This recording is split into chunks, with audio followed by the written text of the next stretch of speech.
I've noticed when you are strong in the faith, the enemy tends to use temptations and distractions a lot because he knows he can't defeat you in the spiritual realm. On that plane, he can never.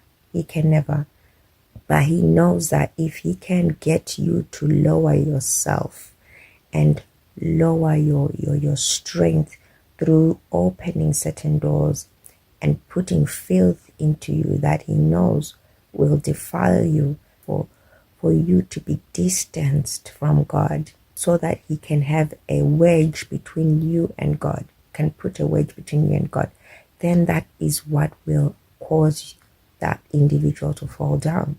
You'll be able to defeat that person because the flesh would now be overpowering that person. But for as long as the flesh is under discipline, for as long as the flesh is under the authority of Christ, then it is very difficult for the enemy to infiltrate.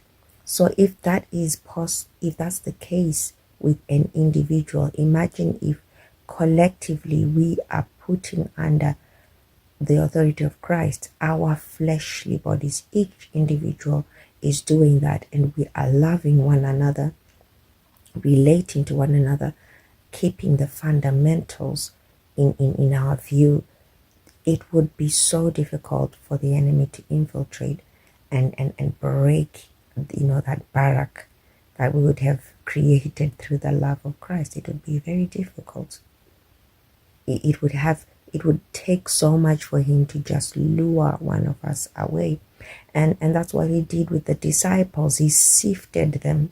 He sifted through Peter. He sifted through James, John, Matthew. He tried, all angles until he found Judas, and he found in his heart a greed that was in the heart of Judas.